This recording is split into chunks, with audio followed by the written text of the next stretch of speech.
Hey, what's up guys? I'm Raga. And I'm Abby. And today we're going to chat about a pretty unique harness in the AK range, and that's the Ether, which is a super lightweight, kind of a simple design compared to a lot of like the more not over-engineered, but highly engineered like Hardshells and all the different options out there. You know, this one's it's obviously very good for like travel, foilers, and surfers, and it's one that I know you're using exclusively. So I gotta ask, first of all, why are you using this harness?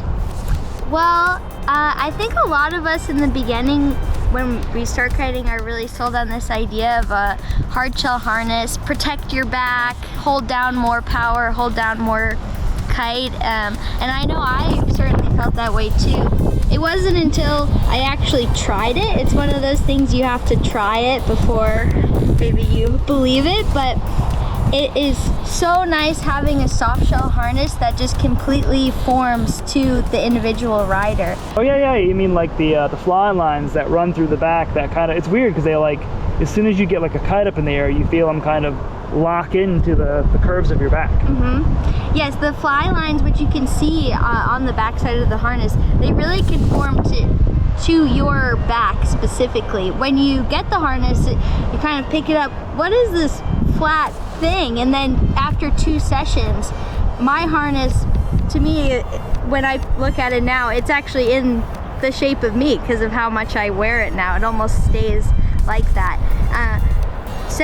With the Flylines, you really do feel the connection as soon as you put it on, and it doesn't ride up like a traditional harness would. It has a bit of a wider back, so it kind of sits right in that sweet spot between above your tailbone and then just below your rib cage. And it really, even under stronger conditions and a lot of power, I don't find it rides up even as much as some other hardshell harnesses I've tried before.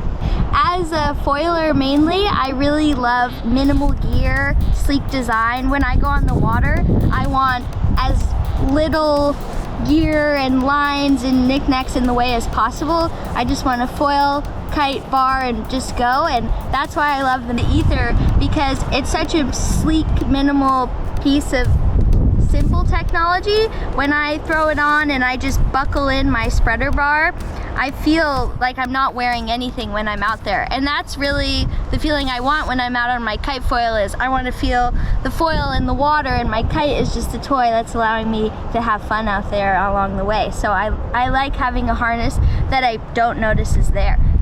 I gotta ask too, because one thing that might be a point of concern for some people is jumping, for example, with such a minimalistic harness. I've seen you jump on the foil. Are you twin tipping with this as well? What's your experience been with this?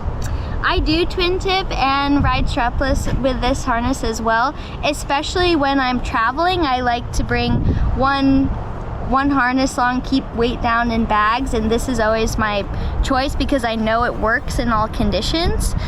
When you do get under more power with your kite, the harness stays where it's put, and it doesn't have that feeling of being kind of squeezed in. That's what I think most people are worried about when you get into soft shell harnesses, is I don't want to feel that pressure on my ribs, but it really is, even though it's a soft harness, it keeps its shape on your back and really doesn't have that squeezing effect. Yeah, and I've heard a lot of feedback as well from the North American team as well. I think Brendan Kerr here is using one in the kite park. I think Jack Ryder sometimes will use one in Brazil because he's always on hooked. But apparently you can use this for all disciplines. So while it might look like it's aimed at foilers because it's so minimalistic, it actually works across the board. And there is a low back version that I actually use that has a little slider, built-in hook. It's really nice for wave applications, and I just stuff it in my ultra bag and I literally forget it's there because it's so lightweight. It just folds like a taco, and you just shove it in your bag, and it like almost adds no weight to your travel bag, which is super useful. So I've noticed you're using the carbon aero bar. I actually use that on my method harness, and I think that is the most underrated piece of technology in kiteboarding right now. What are your thoughts on that spreader bar? I completely agree. Having a spreader bar that you can take off your harness with 2 steps, just one buckle here, one buckle there, and now you have that much more freedom with storing your gear and packing it away, is it's crazy technology and super reliable as well. You think you would need all these straps and make sure everything's locked down and safe, but with the carbon spreader bar, it just really goes to show simple as just as efficient. And it's so nice having just a seatbelt almost technology before you go on the water, and it feels super secure, and I agree, I love it. I've never tried anything like it. I think the one thing that really pops with the aero bar is you'll notice a lot of spreader bars will have winglets, and what happens is those winglets will tuck in, they prevent the spreader bar from rolling, digging into your ribs. The aero bar is actually made to roll a little bit, so if your kite's parked at noon, it's all soft and padded, and it literally just kind of rolls in nice and soft. You don't feel anything. It's really eloquent design. Simplicity, I think it just speaks to the intuitive of AK's design, where they really make super durable, lightweight, really well thought out products. I think that's another point I do want to touch on is durability. So everything I've had AK so far, I picked up a year ago. I beat it to death across the globe, various countries, harsh Florida sun, dirty Oregon sand, and all of my AK gear still looks actually like brand new. Like, yeah. I could literally list my method harness right now, used, say I used it once, and I wouldn't do this, but say I used it once and nobody would know the difference that this was a new or an old harness. It's crazy. Yeah. It probably sounds like I'm going over the top, but it's like, it's actually really true. Like, the durability is like next level. I guess it's literally in the name, right? AK durable. So it's an ethos of the brand, and they kill it.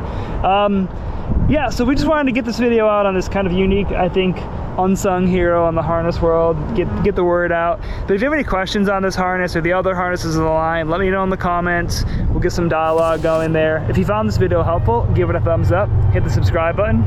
Catch you later.